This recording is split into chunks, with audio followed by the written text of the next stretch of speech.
Last night I went to bed really early. I was just all tuckered out, so I said, "Goodbye, moon," and I snuggled on into bed to catch some Z's. Little did I know that while I slumbered, we'd all been paid a visit by someone very special.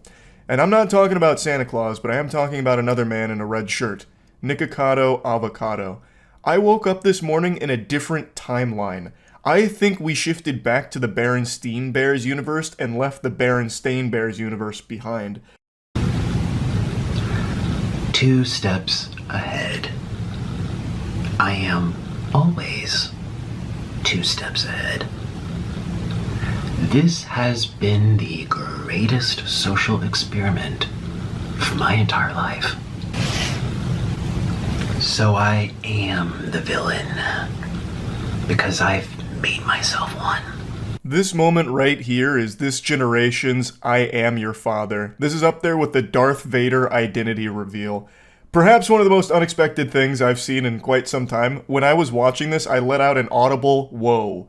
Like I couldn't help myself. My body responded without any other part of me having say-so over it. My body itself, my soul, was shocked when he took the mask off there. So he gives like a villain monologue that sounds like it's out of the Fallout universe, talking about how he's 2 steps ahead because he had played the villain for so long now. Today I woke up from a very long dream. And I also woke up having lost 250 pounds off of my body. Yet just yesterday, people were calling me fat and sick and boring. Losing 250 pounds is an unbelievable feat that's nothing shy of extraordinary. And he mentions how even yesterday, YouTubers and many other people were calling him sad, fat, depressing, sick, and all of that, and still making videos about him, even while he secretly, over the course of 2 years, had been losing all of that weight. And all the videos that people were talking about were actually videos that Nikocado had filmed 2 years prior and kept drip feeding to the community to keep them either entertained or keep himself fanning the flames of drama for people to latch on to. It is actually very fascinating. Now, some of you might recall about 4 years ago, Nikocado, Avocado, and myself had a tiny bit of beef. I'm talking like a Salisbury steak level of beef between us, and we had a bit of a tinkle tussle back and forth pissing contest, and boo! Fact check jump scare. I wanted to double check when all of that took place, so I looked at it. It turns out it was 2021 AD. It was late September, so it's coming up on 3 years, not 4. I was a little off on that. Time moves very weird now. I don't know what happened, but time is moving at a different speed than it used to. After all that drama, I had actually kept up with Nikocado Avocado, occasionally just tuning in to check and see what's going on. I made a video like a year ago on a piece of content that Nick dropped where he actually did talk about a weight loss journey that he was going on, and I've kind of just been cheering him on from the sidelines ever since then, just hoping that he'd follow through on that and just to see where it all goes. So to see this come up was not only extremely surprising, just given how much weight he had lost in a relatively short period of time. I know to a lot of people 2 years, like on the internet terms, that's like ancient history. Things that happened 2 years ago, that might as well be the fucking void century that no one remembers. But like speaking realistically, 2 years to lose 250 pounds, that's a speed run. Those are gold splits. I haven't made a video for like 2 years, and this is where I'm posting now on this channel. So I hope you consider subscribing if you want. I'm actually posting more next week, so yeah, that would mean a lot to me. On his second channel, he mentions that it's been 2 years since he's made a video, so you can piece little breadcrumbs together in your head and follow this path here, connecting the dots. He has released videos on all of his channels over the course of 2 years. Quite a few of them. Not to the same frequency that he used to, but he still had a ton of videos that he was releasing over the last 2 years. Videos that were posted 2 weeks ago, or even as recent as 5 days ago, where he is that same weight, were all apparently recorded years ago. And it's not like it's CGI and it's not AI generated content. Nick actually just had a crazy backlog, like the Library of Alexandria for mukbangs, and he just kept going to the vault to upload some of that old pre-recorded content as if it was new, and people were none the wiser. I even went through these two videos here in particular just to see if I could find like a date somewhere on like his phone or when he went to the Heart Attack Grill, like maybe like a calendar sticking on a wall, but I didn't see anything. Maybe I missed it. I did kind of go through it like 2x speed, so maybe it like flashed by really quick and I just didn't see it.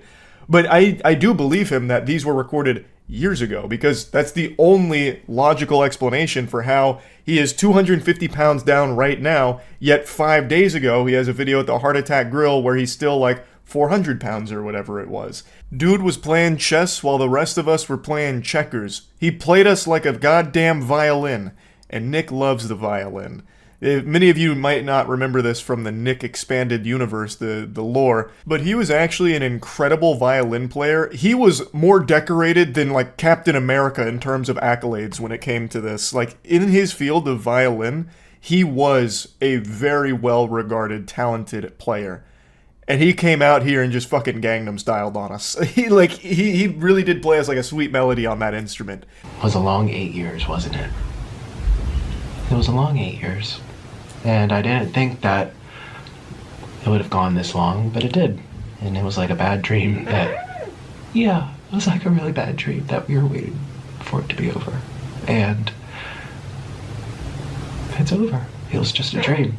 For a long time, Nick became synonymous with breakdowns on camera. Nick and breakdown went together like a peanut butter and jelly sandwich, and that's something people talked about a lot, but then always talked about how it was always fake for views and drama and controversy. I have always somewhat believed that there was always an element of truth to some of the things Nick was saying. I really do believe that Nick was miserable with what he was doing, but felt like he had to keep doing it because that was his source of income. That was his livelihood. And he was probably very afraid to just stop doing that. Which is completely understandable, because if people are subscribing to watch you eat yourself to death and you stop doing that, they might leave. And now you've got your ass in your asshole and no money being generated anymore because the audience left from you not doing the content they wanted you to be doing. And I really do feel like he felt like he was a prisoner to that for a while. I'm not trying to be an armchair psychologist here, it's just I've watched a lot of Nick's content and it really does feel like there is a lot of truth to some of the things he has said during these moments. And the way he talks about it here, calling it a bad dream, isn't exactly a glowing review of that time. You know, if someone said that to me, like, hey Charles, I know we spent 8 years together, but it's kind of just like a bad dream I'm done with, I wouldn't exactly be smiling from ear to ear about that. But now Nick has made some big changes, clearly, and his audience is extremely supportive. They are very receptive to this, cheering him on in a big way, pumping their fist and celebrating this. The video on his main channel about it is exploding. The video on his second channel is exploding. He's made 2 videos and both are popping the fuck off. His community is showing nothing but love and oodles of support for this. And it's what people have said for a long time, that if Nick actually did go through this weight loss journey, it'd probably be extremely good for him. Like, not only health-wise, but like in terms of his channels and like his community. It's inspirational. Like, people would love to see that, and I think it's clearly showing here. And it's not like Nick has to stop doing mukbangs just because he loses a lot of weight. And it seems like he is going to continue to do mukbangs because he loves doing them. We were all just dreaming. Cheers.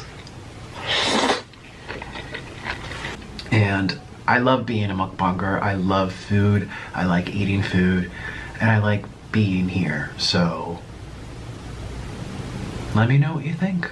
Just because he's lost 250 pounds doesn't mean that he's washed and you need to hang the jersey in the rafters and retire his jersey number. You know, like, he can still keep doing mukbangs the same way he was before, but now in a healthier place. And like I said last time when he had lost, I think it was like 89 pounds at the time, he seems happier. You know, like, I'm not his therapist. I don't know Nick personally, but just from what comes across in the content, he seems happier at lower weights. Like, in the content where he weighs less, he actually just seems like a happier person.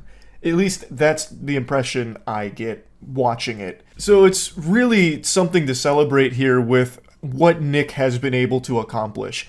And I really am happy to see that the reception to it has been overwhelmingly positive. It is incredible work. This is an effort that is extremely impressive. I'm also really curious and excited to see what Nick does going forward. If he's going to continue to do like exclusively mukbangs, or maybe he's going to talk about this weight loss journey that he secretly went on for a long period of time. I'd be really interested to see like what he did to lose all of that weight so quickly. I think that'd be really interesting content if he talked about it, or, showcased, maybe some of the things he was doing for cardio, or if he was doing weight training, what that looked like. I think it'd be really good bangers, like if he made content around that as well. While still, of course, having mukbang be the bread and butter, I think it'd be cool now if he would supplement it with things about this weight loss journey. The violin, I think, would be cool to bring back, because if you look at Nick's older videos, he really is like a fucking wizard with that instrument. I think there's a lot of potential and a lot of possibility with where Nick currently is. And it's nothing but positives here, so I wanted to talk about it a little bit. And yeah, that's it. So yeah. Heavens to Betsy, what a week, huh, sports fans? Holy Toledo. Yeah, so Moist Critical's in a big oopsie-poopsie situation here. It reminds me of the time in Moonfall when KC Houseman sacrifices himself and dies of cringe to become the moon. Yeah, so, being serious now, since this has become such a big issue, I've been in a lot of drama recently. I'm in hot water, and I'm biting on the fart bubbles that pop up in the bathtub here. It is a lot. So let's start with the most recent one today. My retirement.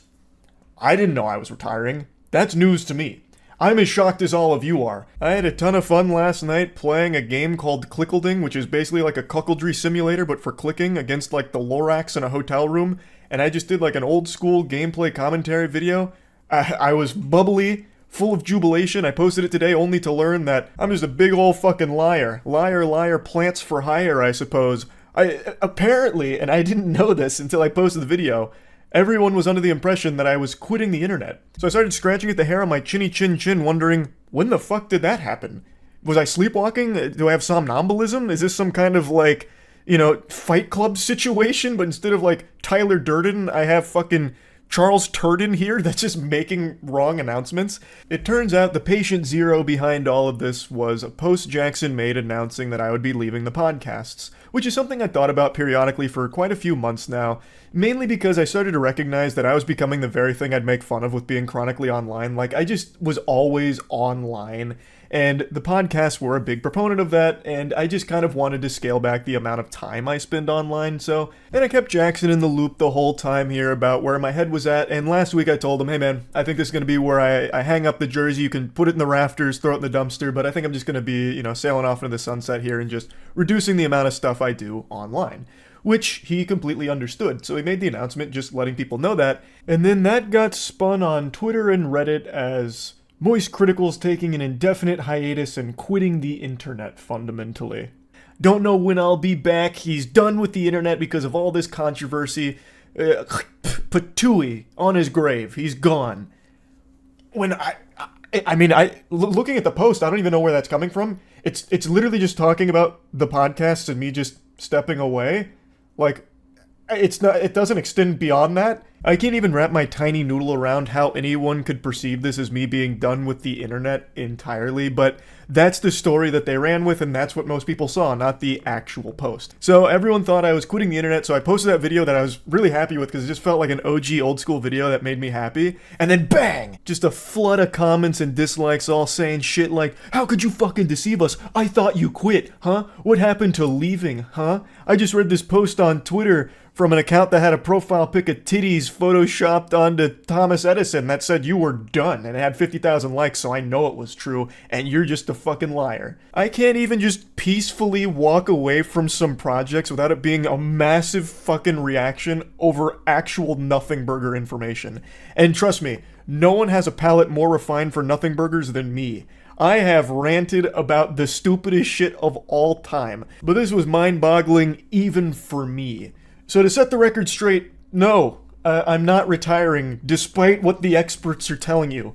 All I did was walk away from a couple of projects. That's really it. Like, that's a pretty normal thing to do, especially when one of them I've been doing for, 8 8 years. I really didn't think it was that deep, especially not deep enough for how big of a story it's become with all of the wild narratives running around about the true reason that I stopped doing it. So let's get into that drama. I've talked about it on stream, I don't even know how many times at this point, but we'll just talk about all of it in this video here. So, when covering the Ava Tyson situation, I was attacked by a lot of people for not being quick enough. Even though I covered it within like the first 6 hours, people were unsatisfied that I hadn't made a video within like the first fucking 20 minutes of it dropping. And then when I did finally finish the full video covering all of it, it was another massive problem where now I only did it out of an obligation because people called me out, and then I also got accused of being a transphobe because I didn't use Ava Tyson's preferred pronouns, which were she, her. I didn't know that. I thought just calling Ava Tyson by her name was okay, and I had also heard when I went to the Mr. Beast thing, someone refer to Ava Tyson with they. So I was truly under the impression that that was okay. And for that, I was annihilated by a good chunk of Twitter. And then annihilated by another good chunk of Twitter because I called out Sneeko, who was the main proponent about me covering for Mr. Beast to keep the collab alive. I wasn't talking about Ava Tyson because I wanted the Mr. Beast collab. And I talked about how absurd that statement was, especially given his history with fighting against the age of consent. He's been very vocal about how much he hates the age of consent, and so I talked about that briefly at the end of the video, which then changed the whole narrative for a lot of people where I never talked about Ava Tyson and only talked about Sneeko. So it was a complete lose-lose, because if I didn't talk about what Sneeko was saying, I would have been called a coward for not addressing it and talking about, like, well, he was going to cover for Mr. Beast until Sneeko called him out. So, like, if I didn't do it, I would have been attacked. I did do it, still got attacked. It really was unwinnable. But from that spawned a conversation where I talked to Sneeko directly, because he was very upset that I was talking about how him rallying against the age of consent is pedophile arguments, like defending pedophilia. As I've said since the very beginning of this channel, I'm always willing to engage with people I disagree with, and I thought that maybe there was a chance I misunderstood what he was trying to say, even though it's still abhorrent. I thought, okay, maybe he's not actually trying to defend pedophilia, he's like some kind of pseudo-intellectual debate bro who's trying to say something else. So I was willing to hear him out on it, and I talked to him in DMs, and he said he doesn't believe in the age of consent, he believes in the age of marriage, can't assign a number to it, but said that when someone can legally drive, they should be able to marry at the same time, which is literally like a 15 or 16-year-old, because you get your permit at 15, your license at 16, and both are way too young to be marrying. That shit is completely unacceptable. It is downright disgusting. He then said that he was happy to discuss it in a call, which I said I was willing to hear him out on, and he said that he would do it later because he was outside doing an IRL stream in Turkey. So I was willing to hear him out, because again, if this is some kind of crazy misunderstanding, I'd like to know that, because it'd be really fucking scary for someone in his position with his level of influence to be actually advocating for adults marrying and fucking children. That's a huge problem. That's a big fucking problem. So if there was something that he was like trying to say but failing to do so, I was willing to at least hear it. And this is where the infamous debate came from, the debate that people are calling the debate of the century. I'm kidding, not a single soul on the planet said that. It's actually one of the most dogshit debates I think human beings have ever had. He eventually called me on Discord. I was under the impression this was just him and I talking. I had no idea this was going to be a debate. I thought he was going to try and explain himself like, hey, no, this isn't actually what I meant. This is what I'm trying to say. I thought this was a conversation between him and I, not this kind of debate show that he was putting on for his audience. There is nothing in our DMs that indicated that's where it was going. When I joined the call, he asked if I was going to record it, to which I said, I can if he wants me to, but I was also down to just talk. So I thought maybe he wanted it as a recording to like explain to people like, no, he's not actually a pedophile defender or advocating for that kind of thing. So I thought that is why he asked. I didn't know it was because it was being streamed. Especially because one of his last DMs was about how he's doing an outside IRL stream and he would call me after. To me that says when he's done streaming, that's when we'll talk, not as a part of his stream. I didn't know this was a debate nor a stream until about an hour and 40 into it, roughly somewhere in that ballpark. I am not a debater. I've never claimed to be one. I never want to be a debater. I've always said that I believe conversations are the most productive because debates always devolve into what side can score the most points by explaining their thought process, even if the position is wrong. Whereas a conversation is a very different thing to me. So I didn't even know that's what this was. So obviously, I was unprepared for a fucking debate. So I entered into the Thunderdome and we started talking. I made it clear that I found his statements on the age of consent and children marrying adults being fucking hideous. Absolutely revolting. And then he started arguing about, well, what is a child? We must define a child, it's not actually being under 18, it's all a bunch of hooey. And I really think if you have to start arguing about, well, what technically is a child, you're already way too far gone. Like, that is so fucking weird. And in no uncertain terms, multiple times throughout the debate, Sneeko says that he is okay with people that are aged 12, 13, 14, 15, 16 marrying adults that are 18 or older. We're talking globally. Let's just talk globally. Like, do you think it is okay for, I'm not talking about just you specifically anymore, anyone. Do you think it's okay for anyone in their 20s, an adult, to marry a 15 or 16-year-old? A 21-year-old, if there was a marriage where the father consented and the daughter consented, and it was both good on both families and they wanted to do it, why am I going to get involved? Why should we get the government involved? Even get back a little bit. Do you think there's not a problem with a child being with an adult? Okay. We haven't even agreed upon what a child and an adult is. You keep saying that it's 18. Under 18 is child. And I'm telling you, that's not even the definition of the word. What is the number? There needs to be a number, or else you can do the same thing. I just told you there's not a number. Do you see why that's a problem? No. If there's no defined... So why can't a 12-year-old marry an 18-year-old? Because most 12-year-olds haven't gone through puberty yet. And most 12-year-olds... Okay. As you just said, it changes. What if a 12-year-old went through puberty early, the parents consent, the 18-year-old and the parents consent? Can they do it? Most likely that's not going to happen. You know why? Because Islamically, if we're not talking most likely. Just say it. If the families have consented, the kid is mature, the kid is ready. Why should I stop At 12 years old. At 12 years old. If the kid is physically mature, the parents consent, both parties are happy. A 12-year-old being physically mature. If that's the only line that actually makes sense. Again, I don't think a 14-year-old can ever be physically mature. Mm-hmm. Even though they literally can. Even though puberty actually defines that, it's fine. I don't believe so. I was 14 once. But I actually had a mustache when I was 14. Would you have looked at me and said I was physically mature enough to get married? If you were physically mature, if you were mature, yes, I would. Okay. Really? When I was 14. Yeah. If you were 14 and you were ready to go and you met another 14-year-old, yes, I would. No. We're talking adults. You keep going back to that. That is adult. I met... I told you my definition. I told you the definition. The definition, okay. If you went through puberty, you're an adult. That's the definition of adult. So yes, if you're an adult and you had a mustache, you're ready to get married, fine. Okay? Unironically saying a 14-year-old adult, I think, would make most sensible people want to puke. There's so many instances of this, and a lot of the conversation was spent with him talking about, like, overseas age of consent, like talking about how Japan's age of consent was 13 for the longest time, this and that. But the whole thing was like pulling teeth, and it was fucking painful.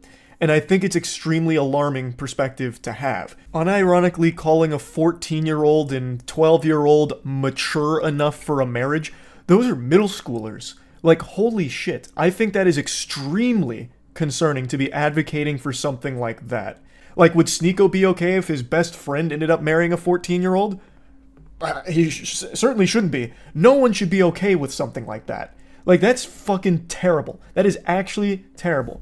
But now, since I wasn't, like, holding him to this topic or making sure it stayed on the topic I thought we were talking about, it went all over the place with a ton of different things. But the big one, and this is what most people have focused on, which was my response to his question about kids transitioning. And the way he would pose that question would be by asking if I thought it was okay if kids who want to switch their gender go to the doctor and get their dick cut off. Is it okay if a 9-year-old goes to a doctor and gets their cock cut off right then and there? And when posed with that question, I replied with yes. And I've talked about this on stream many, many times now, and I'll talk about it again here. I thought he was talking in hyperbole. I thought he was just exaggerating, being over the top, talking about the entire subject of transitioning. I had no idea that any living, breathing human being actually thought that that's how transitioning works. Where you just go into a doctor saying, I feel like switching genders, and they lay you down on the operating table and just snip your whole fucking meat off. I didn't know that that's what he actually believed. I didn't know he was speaking literally. I thought he was just referring to the entire process of transitioning and just using this over-the-top statement to encapsulate all of it. Because you literally cannot get that surgery unless you are 18. Like, you actually have to go out of your way to be that stupid on the topic than you would just spending a couple of seconds looking it up. There are very rare cases where someone under 18 has had that surgery performed. That's not common. So I really didn't think that someone could be so dumb on the topic. I thought he was just speaking in hyperbole, which is my mistake. I should have been more clear instead of making an assumption that he was talking about something nuanced in an over-the-top way. I haven't hid this take, and it's not a new take from me. I've talked about this a couple times throughout the years on stream. I have no complaints if a kid gets interested in transitioning and starts talking to their family about it. So their parents start talking to doctors, the kid starts talking to doctors and therapists and all of this, because the process of transitioning is one that takes place over the course of many years. It's not something that just happens like that. And I'm also not afraid to admit that I am not the most educated when it comes to transitioning. I am not someone that has a ton of knowledge about the subject to be speaking on it in a really in-depth manner. But even I know these very surface level things that everyone has easy access to understand. It is a long process. And I have no problems at all if a kid gets interested in that process and starts going through that process with proper care. And then when they reach the age where they can consider that surgery and decide they want to do it, then that's all power to them. That's entirely up to them. They have reached that age. They can now do that surgery if they want to. That is not a surgery that's being offered to like a 9-year-old who just says, I feel like changing genders today. It's just not how it works. And I didn't think that that's what was actually being discussed because it's so fucking silly. Now, I'm sure there's some really fringe cases you can point to where that kind of thing did happen, but it's not common. Thus, I didn't think that's what was being referred to in the conversation. And it is, again, my mistake for not recognizing that at that moment, it was being spoken about literally. So all that shit that people keep dogpiling and spouting about me about how I want all kids to go out there and get their genitals chopped off is just fucked up. Like, it's so ridiculous. I recognize I did a horrible job of arguing in this debate, which isn't surprising considering I don't debate. This is not something that's in my skill set, which of course led to some embarrassingly dog shit arguments. Like the one I've seen people reference a couple times is when I briefly mentioned sports in this topic. It was a stupid point to try and make. I was getting hit by like some rebound psychic damage listening to some of the drivel brain rot that Sneeko was spouting about the age of consent. And I don't know why I thought this was like an argument to try and make, but I brought up sports in this subject and I was going to try and elaborate on it, but didn't at all. What I was going to try and say is that when a kid gets interested in a sport, they'll talk to their parents about it, they'll research the sport, go through the process of learning about it. And when it comes to transitioning, it's still a process where you talk to your family about it, you learn about it. Like, it wasn't a point where I was trying to say, well, changing genders is a lot like picking between baseball and soccer. Like, that's not what I was trying to get at, but because I didn't elaborate on it and it really wasn't a good argument to try and make in the first place, that's one people have harped on a lot. And I get it. Like I said, I am not a debater. Like, I didn't go in here expecting a debate. So I had nothing prepared here for this inundation of outrageous questions and tangents. Like, there was a point where Sneeko was trying to get me to say white power. Like, the whole thing was a fucking mess. It was, without a doubt, probably the worst debate that video has ever been cursed with. And I really regret not doing a better job here. It's not something I should have even done in the first place. I just have a tendency to really hope for the best out of people, and I was really hoping that I and most people were wrong about Sneeko's perspective on the age of consent. However, unfortunately, it doesn't appear to be the case. He was very adamant about this position, and I did a terrible job in arguing with him, and I did a terrible job of articulating my beliefs. I am supportive of the LGBTQ+, and I have been, and that's not something I've been shy about. I just wish I did a better job of expressing that. To be open and honest here, and I've talked about this a lot, I've always treated my channel kind of like a diary for myself, which is why I just talk about so much different nonsense and so many things that I know a lot of people don't give a fuck about, but some of it's fun for me to talk about, or some of it's just things I care about. So being totally honest, I used to treat the internet as an escape from my dog shit real life. truly unhappy, really hated most of everything about myself, and the internet was my escape from it. But now it's really become that real life is the escapism for me now. Like, I love posting and creating things, but I don't like interacting with the internet around me anymore. And it's something that I started to realize a couple months ago, and I've talked about it on stream a little bit, how because I've covered so many like drama stories and everything, it's pretty much all that I ever get told about when I'm streaming, and it's become such a massive headache, and it's just constant negativity that I'm fully flooded with, like at all hours. Like, I am in like this human centipede of eating someone's ass while having my ass eaten with even more things that I'm being demanded to like talk about, where everything just feels like a lose-lose, and it has been for like the last 6 or 8 months, I feel, where if I talk about something, it's a problem. Even if something is cut and dry as like Cody Ko having sex with a 17-year-old being bad, I caught a lot of shit for that too. I'm sure a lot of people probably didn't see that, but man, the amount of emails I got and a lot of the things I was seeing, even something as cut and dry as that was an issue when I talked about it. And then if I don't talk about something, or if I don't talk about something fast enough in the time that some people think is appropriate, I'm then accused of covering up for something for an ulterior evil motive. So it just really feels like a rock and a hard place where, regardless, it's just going to be a massive flood of negativity. And a huge critique of me that I've always seen is Charlie's a fence sitter. He's just a fucking fence-sitting enlightened centrist cuck, this and that. And I've always said for the entire time I've been on the internet, I'm not special. I'm literally just a normal guy who got very lucky. I just sit here, joke about shit, talk about my opinion on things, and nothing else. I don't have a unique perspective on things. I don't have deep insight into the vicissitudes of certain things. I am literally just a guy who yaps, has some fun, talks about shit, does some wacky stuff as well, and that's it. It's just not that deep. But because everything is so inflammatory and charged online, it's being perceived in the last, I'd say like the last 2 years, it's really popped off as me making deliberate attempts to appease both sides and play right down the middle to soak up as much as possible. Like, it's all this like nefarious scheme where I'm doing this with my hands. And I just don't understand how it's become so incendiary, where that's apparently like a really bad thing now. My opinion is not special, and my opinion isn't one that's pandering to any sides or catering to anything. It's literally just whatever's up here. I sit down for like 30 to 45 minutes on like a topic or like a video that I'm joking around about, and I talk about it. I am legitimately just an average, well, below average height guy who's about to turn 30. I'm not just spitting hot takes out the wazoo here. I'm just being myself. That's all this channel ever has been. And now it's become super controversial to do that if it's not like, you know, picking sides on everything, it seems. And it's very frustrating. For the longest time, it was just me having fun. And for the most part, it still is. But I've started to recognize over the last few months that some of the things I do just really aren't fun for me to do, and I've been doing them out of obligation. Mainly internet drama. When I initially started covering drama so many years ago now, it was fun, because it wasn't as serious. Like, the stories were a lot, you know, more quirky. It was easy to get invested because it was kind of just like a soap opera, like a really dumb soap opera.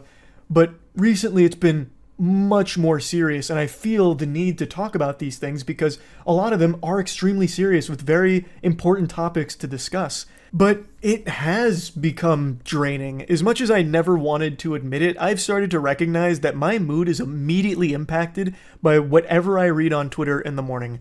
If that's some horrible stuff about a creator or what have you, it immediately affects my entire day and my whole outlook on the day. Now I know, call the wambulance, get some French fries, just fucking whining about having to talk about drama. What a stupid problem to be upset about. But I'm just trying to explain that it hasn't been as fun recently. It hasn't. And the main thing, if you've been around the channel for a while, is I've always wanted this to be fun and never feel like a job. And as hard as it is for me to admit this, a lot of this kind of stuff, it has just started to feel like less fun and more of, well, gotta do this because I'm expected to. Like, anytime I go live, most of chat is just telling me about the latest in whatever's happening in the creator space or some other like extremely negative thing going on. And it's like, okay, well, I'm going to have to learn all about that once I turn stream off. So then I spent a few hours learning about these things, and it's all just really upsetting stuff. Like, it's not happy. It's all very sad, bad stuff. And it's been making me not happy. So I definitely think I'll be slowing down on covering internet-related drama or like drama in general. I'll still talk about like really wacky stories and shit like that, but I definitely think I'm gonna be pumping the brakes on like the kind of drama I have been covering recently. And instead, I'm gonna go back to focusing on the content that I'm most happy with. Like, if you ask me what content I'm most proud of throughout my entire time on this platform for the last like 17, 18 years, none of it would be drama coverage. It'd be things like Skynut. It'd be things like shooting a potato at a tennis racket to see if you can make french fries in midair by frying them in hot oil. It's shit like that. And I think I'm going to go back to that kind of stuff as opposed to the direction that I have been going recently. So, yeah, this was a lot to go over here, but I hope this has cleared everything up. And, yeah, that's really about it. So, yeah. You all know I'm not a big believer in the paranormal. All that hocus pocus and all that mumbo jumbo about ghosts and goblins and ghouls and gnomes and Santa Claus. It's all a bunch of hooey. The only metaphysical conundrum that I believe in is the mystery of why I'm stuck at 5'6". But aside from that, not much else. Though today we're going to be talking about something that's got me scratching at my chinny chin chin here in curiosity, because there is a TikTok time traveler who made a few predictions, and they actually kind of blew up on TikTok. So much so that we had someone come out to the warehouse about 2.5 weeks ago to help fix the air conditioning that was broken, and before leaving he mentioned to Matt that we need to make sure that we really hunker down, board everything up, and prepare for a Category 6 hurricane that was blowing in about 2 weeks. And Matt was stunned. So Matt sat there like he had just been hit with a fucking flashbang and tear gas at the same time. His brain literally blue screened upon hearing this. A Category 6 is not real. That's never... Category 5 is the highest it goes. So this goes above and beyond. It's going fucking plus ultra. And this guy is claiming that there's one on the way, even though there was no information about that anywhere. So Matt poked a little bit to see where he got it from, and he said a time traveler on TikTok said it. And that's when the light bulb went off in Matt's head. Eureka! He knew it was time to take this seriously now. There was a lot of weight behind this claim. So this is the video that was floating around and actually gaining a lot of steam online. Yes, I am a real time traveler. Here are all of the events to come in the final months of 2023, September. This isn't unusual for TikTok. Every single goofball with a phone likes to pretend that there's some kind of time traveler giving us warnings, and they just make like a ton of fucking outrageous claims. And this one said on September 4th, the first ever Category 6 hurricane occurs. It runs up almost the entire US East Coast, but it mainly affects Florida and both the Carolinas. Now, when Matt told me, I had already told him I knew that, because I am very in touch with the goofy shit that happens online. I had actually already made fun of this video on stream as well. When Matt told me about this, I giggled quite hard. I nearly spit up on myself.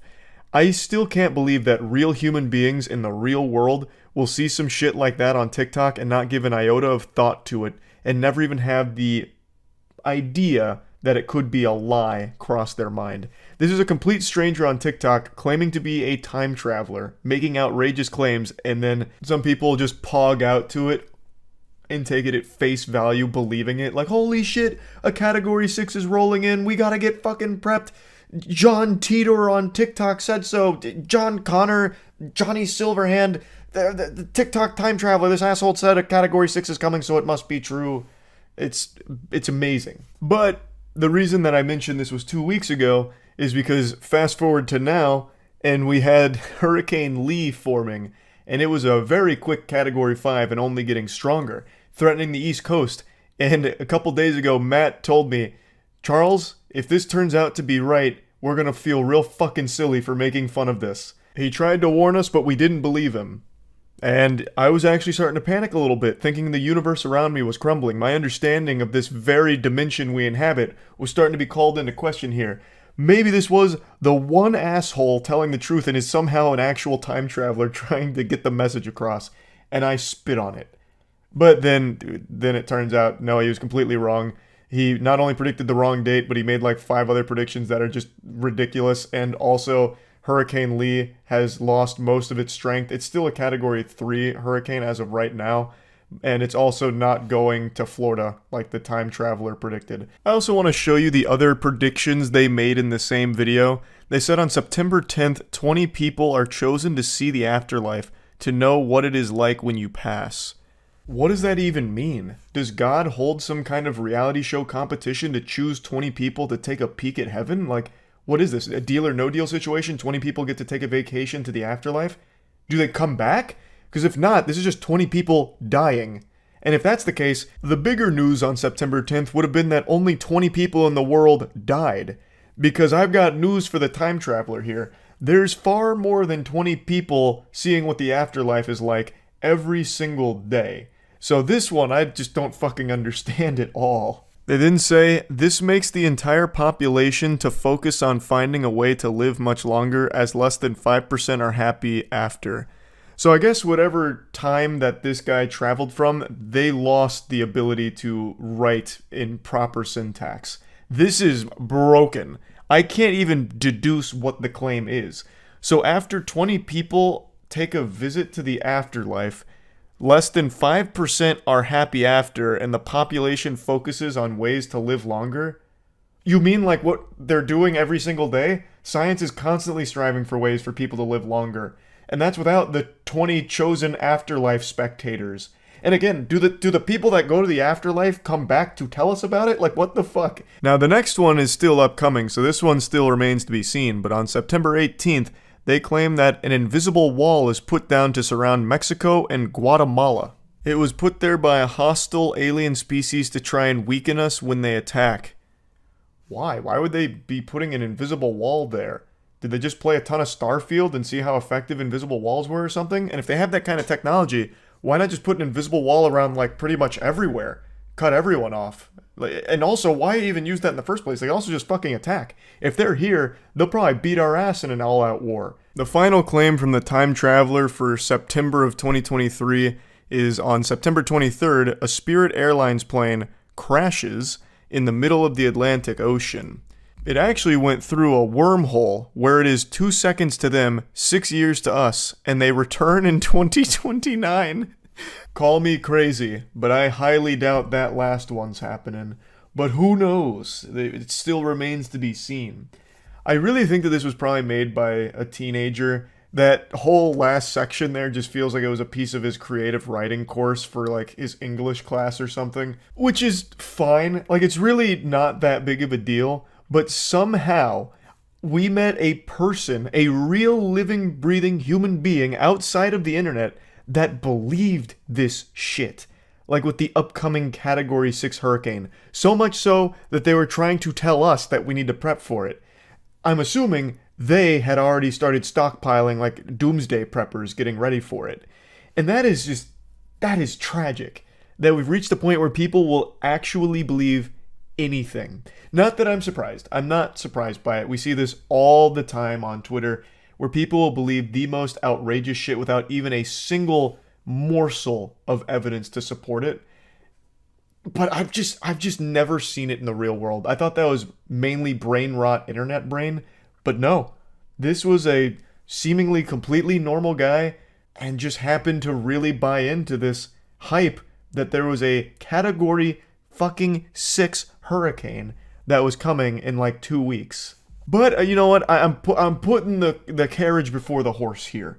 You know, there's still time for some of his other predictions to see if those come true or not. You know, he got a couple of them wrong, sure, but you know, who isn't wrong sometimes? But anyway, I just had to talk about this a little bit. That's it. See ya. Yeah, I know, I'm the millionth person talking about this situation, but how can I help myself? I'm an addict, and my drug of choice is silliness. Goofy stories are the spaghetti and I'm the meatball. I can't resist. So, many of you have probably already seen, the biggest YouTube live streamer, IShowSpeed, just had a bit of a whoops-a-daisy moment on stream. He was playing Five Nights at Freddy's and Chica jump-scared him, and his penis fell out of his shorts. Now you might be asking yourself, how is this possible? What kind of paranormal activity took place here? Did Chica crawl out of the screen and pull his dick out for him on camera? Like, how did this go wrong? What a weird response to fear, to expose yourself after you get frightened. I know Five Nights at Freddy's fandom can get a little wild, but I mean, this is next level. So what exactly happened? Well, IShowSpeed was playing a Five Nights at Freddy's game, and Chica gave him a spook, said, "Boo!"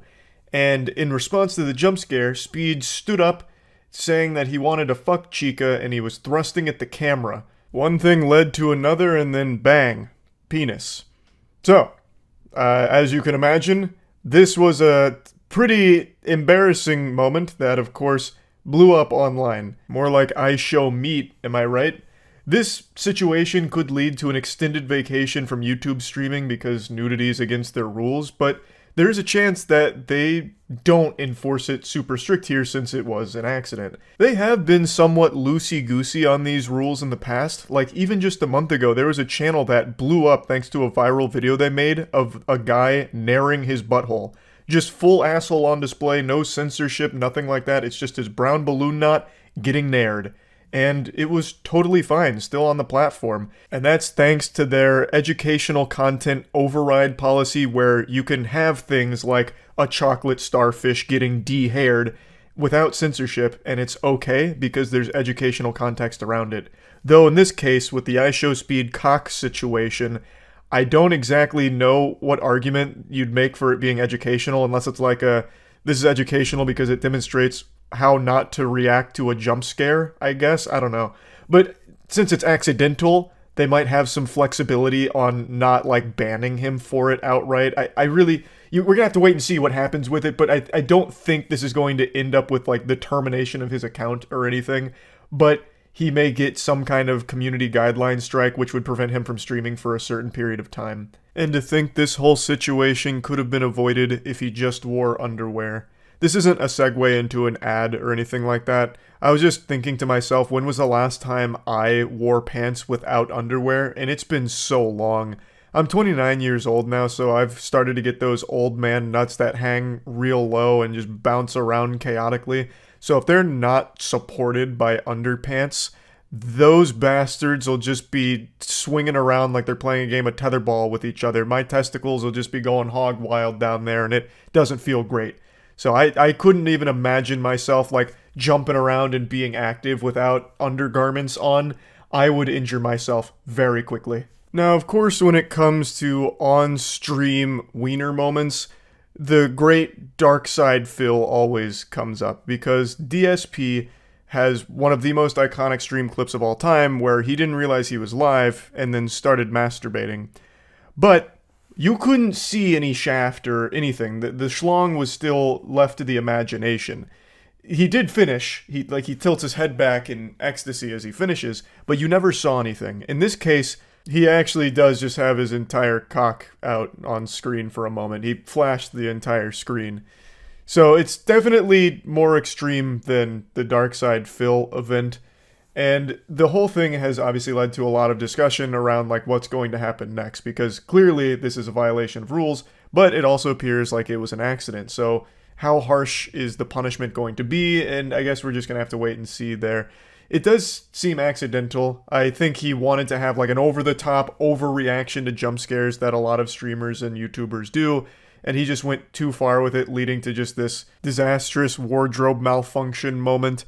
Now, a lot of people have also started saying that, you know, maybe this was a calculated plan and he's about to announce his signing with Kick now that he can't stream on YouTube, assuming he does get a strike for this.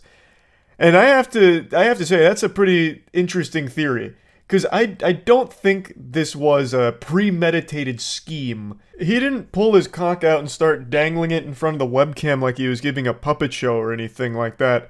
It does seem like it was unintentional, the result of overreacting to a jump scare. I don't see this as like a, you know, maybe a grand departure from YouTube streaming where he's like, you know what, it's time I ride off into the sunset. I'm kind of tired of streaming. I'm going to retire the jersey number here. We're done. but I want to go out with a triumphant bang, an exit no one will see coming. Like, I don't think he came in here to try and subvert viewers' expectations like it was Game of Thrones Season 8 here with a fucking penis jump scare. Like, I don't think this was a plan. If it was, this could lead to, like, huge trouble for him, actually, I would imagine.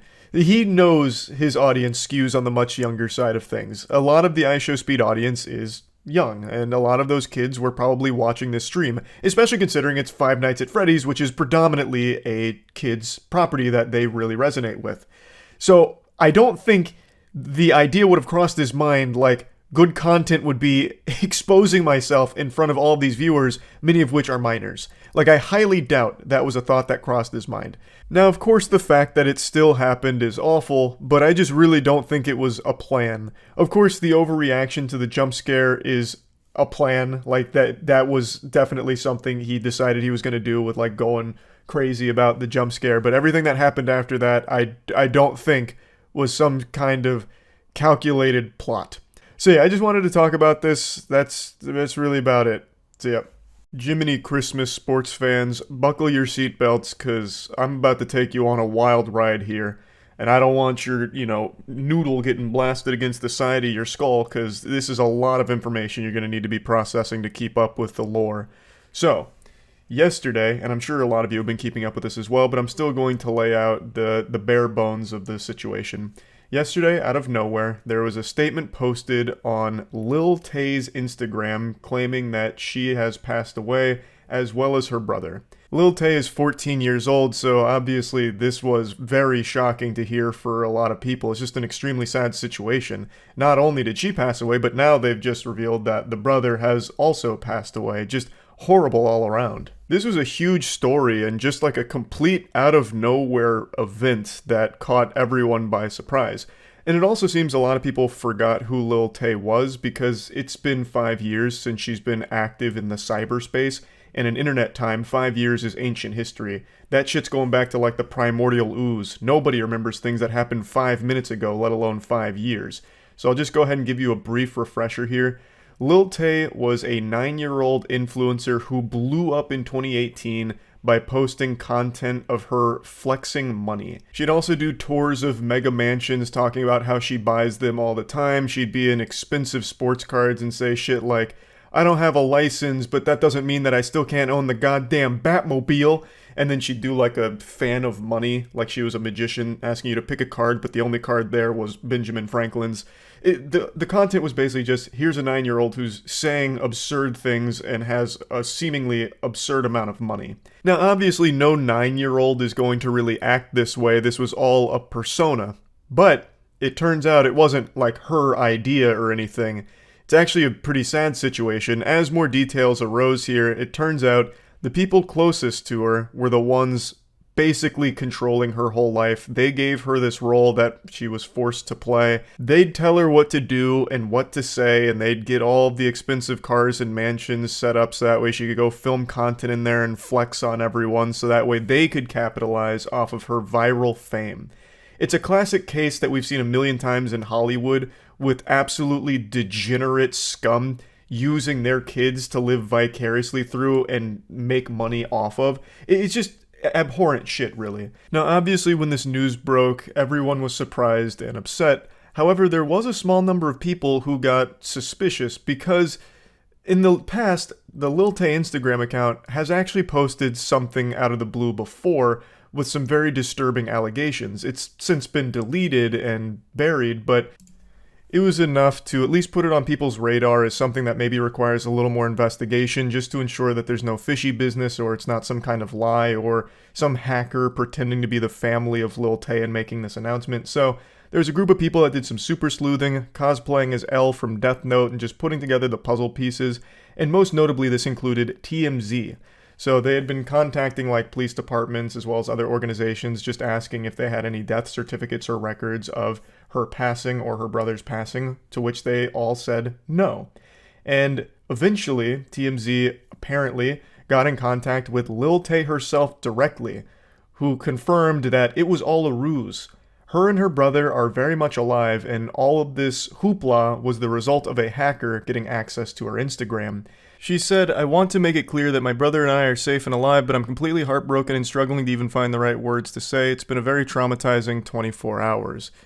Now, this whole situation is so fucking weird then, because there's actually an even deeper layer here. The question would obviously be, why would a hacker bother doing this? Like, this doesn't make any sense. And right now, the leading theory is that it ties into crypto.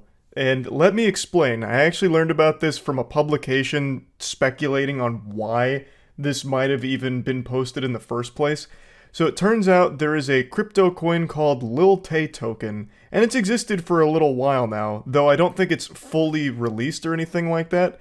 But in the wake of all of this information here with like the fake out that Lil Tay and her brother are dead, people were wondering what the fuck would anyone even gain by making up that lie. So they turned their attention back to the Lil Tay token, and this account is actually pretty active on Twitter. They're denying that this was all a publicity stunt. This is actually spearheaded by someone who has worked closely with Lil Tay in the past. So the theory does hold a bit of water. They wanted to get Lil Tay's name out there in a big way to get a ton of publicity and hype around her. So they went with the Dino Spumoni approach here from Hey Arnold with the fake death thing. And it got everyone talking about Lil Tay, which in turn would get people to talk about Lil Tay token when it drops. Maybe the idea was drum up all of this interest around Lil Tay's name, then this crypto token comes out and people buy it in honor of her memory. And I think that is the stupidest idea ever. If that is actually the root of all of this evil here with this whole situation, that would be a dumber idea than the fucking shake weight. That is so stupid. That would make no sense. There is no logical thought process that would go into someone saying like, man, it really sucks that Lil Tay and her brother passed away so young, that's tragic, and then being like, in order to show support to their memory, I'm going to buy an overpriced crypto shitcoin. That's what they would have wanted. Like, that's just not going to happen. This would never move tokens. This would never sell crypto for them. So I don't really think that's what the whole purpose was, but it's also hard to deny that there is a chance with how degenerate the internet's become that a team might actually try this. So it's possible, but I think it's unlikely. I think one thing is very clear here though. Lil Tay is surrounded by bad people. They told her everything to say back in 2018, saying awful things, doing garbage shit for the sake of being a viral celebrity so that they could make money off of her. She is surrounded by fucking parasites. The people that she's supposed to be able to trust and rely on most in her life seem to be the ones that are controlling her whole life for their own personal gain financially. It's so sad. But I would like to expand a bit on what I alluded to earlier, where this isn't the first post that's popped up on her account from somebody else about some very disturbing stuff. A couple years ago, there was actually a post on her Instagram talking about how she needs to be saved from her abusive father, and it linked to a GoFundMe page which raised like $17,000, alleging that the father was abusing her and a lot of other really disturbing allegations as well. It was started by her brother and alleges that the father is evil and abusing her and doing everything he can to control all of her money, and it also has like a bunch of pictures as well as evidence. It says that the goal of the GoFundMe is to free her from the life of abuse that she currently lives, and that they're going to be doing everything they can to get her away from the father. And I believe that's through the like court system.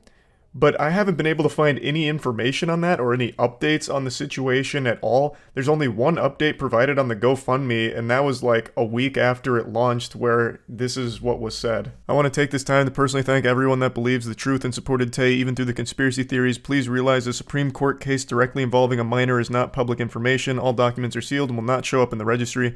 The truth will eventually come out. Chris Hope owes $400K in child support and has stolen millions. Just now speaking about this because I no longer am a minor and now have the right to do so without harming my family legally.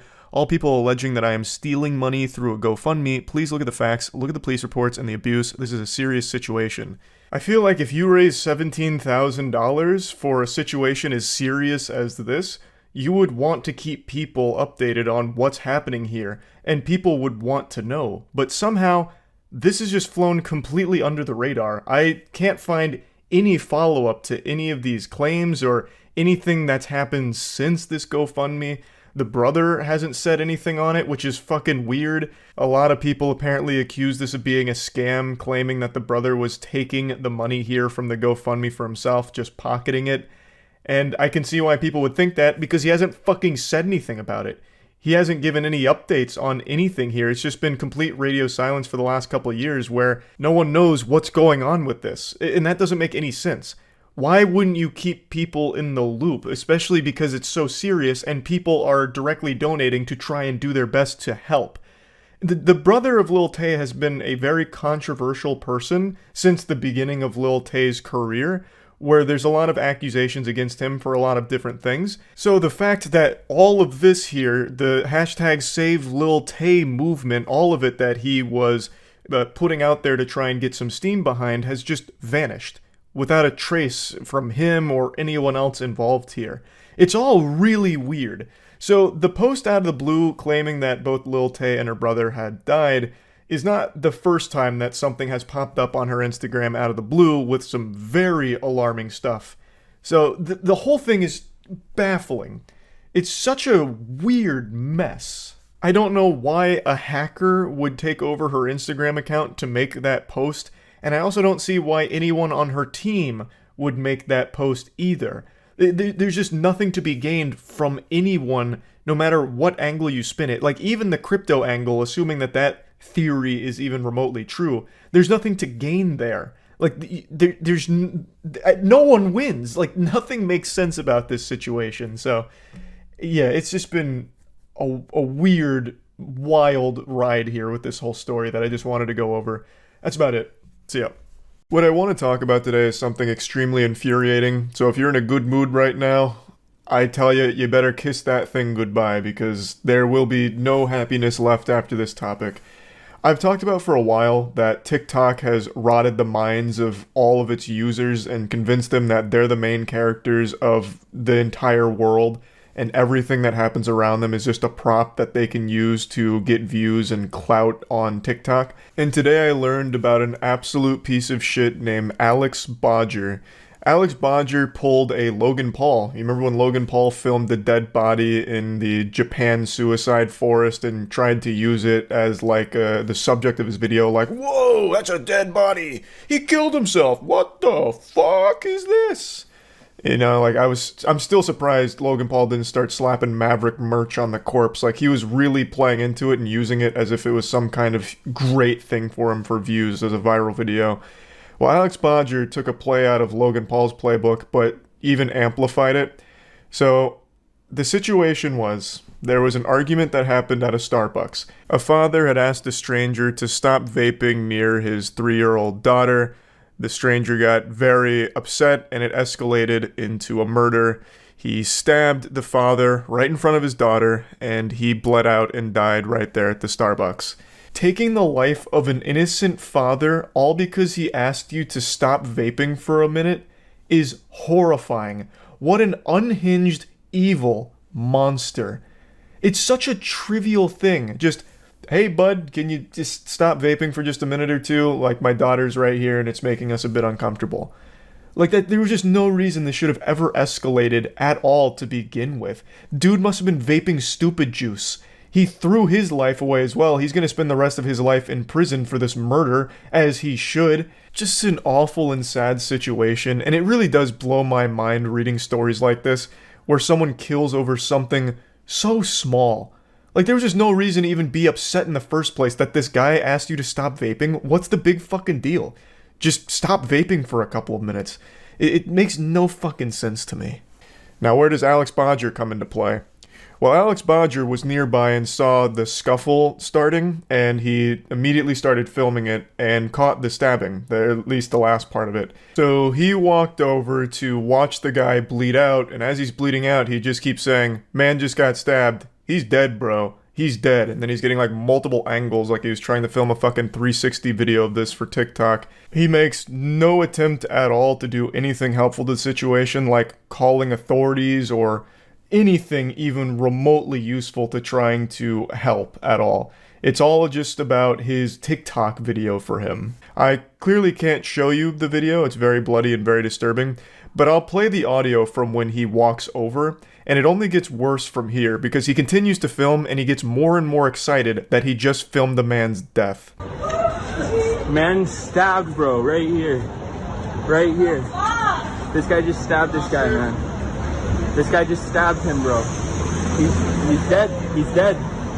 He's dead, bro. He's dead, bro. After filming his passing, he then turns the camera to himself to make a, selfie vlog out of it, which is why we now have this infamous picture of Alex Bodger. He's doing, the actual Twitch pog face with the dead, bloodied body right behind him. He couldn't stop himself from smiling and pretty much giggling. He was cheering on this death like he was at a fucking sports game. Such a chaos, this motherfucker just died, bro. He just died, bro. Holy fuck. TikTok has just created an entire generation of absolutely fucking useless losers like Alex Bodger. Does nothing to help the situation and somehow uses a tragic murder as some kind of clout goblin scheme to make a viral video out of it.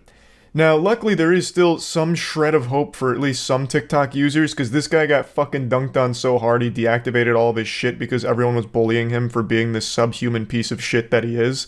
So that's good at least. He even went back the next day in order to smoke a cigarette where this guy had been killed. Which is some real psychopath shit. I bet this guy really thought in his little smooth brain that this instance was going to be his ticket to the big time, the big leagues, the upper echelon of TikTok fame. He would be the guy that filmed the murder, I guess. Starbucks stabbing fam. So I'm walking down the road. I thought I see a street fight. I thought it was just a street fight, right? So I start running over there, I start videotaping. This guy actually just looks like he's cosplaying as a generic psychopath. I don't know how to explain it, but just by taking one look at him, I know he lives alone in an apartment and abuses his pets. He addresses the viewers as the Starbucks stabbing fam.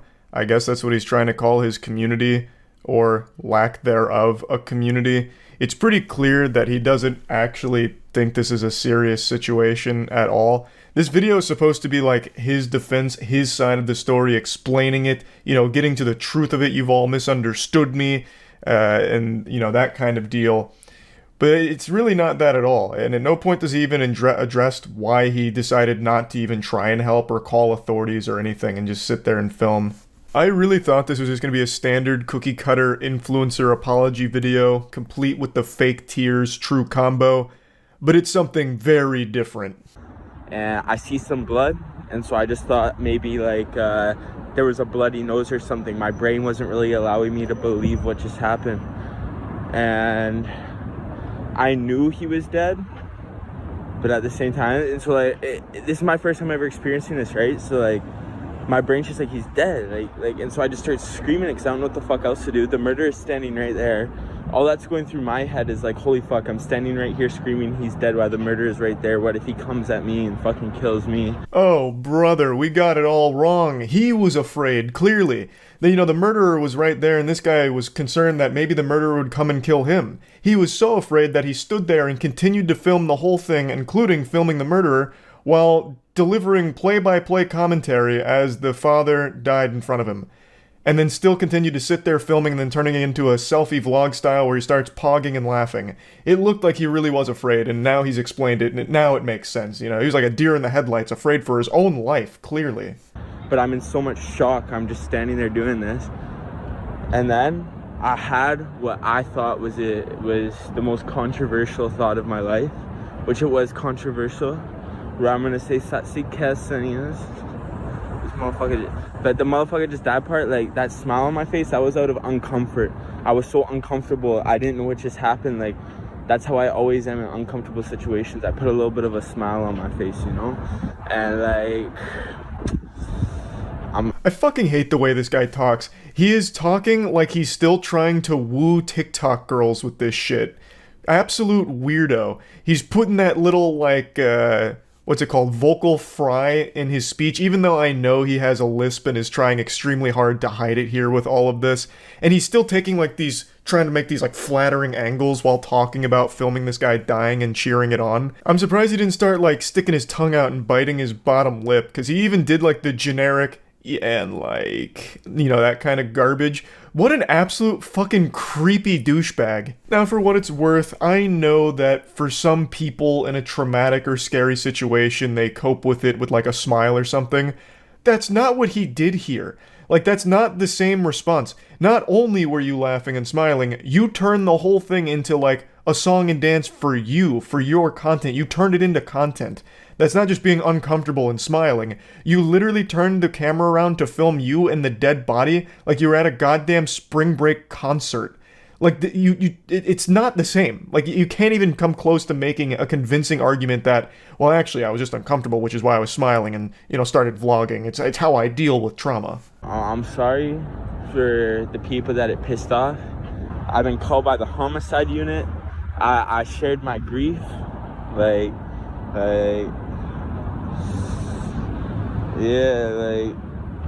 This shit, it doesn't faze me too much, only because, like, I've seen, like, I'll just say human life, to me, the way I look at it, if I don't know you, is meaningless.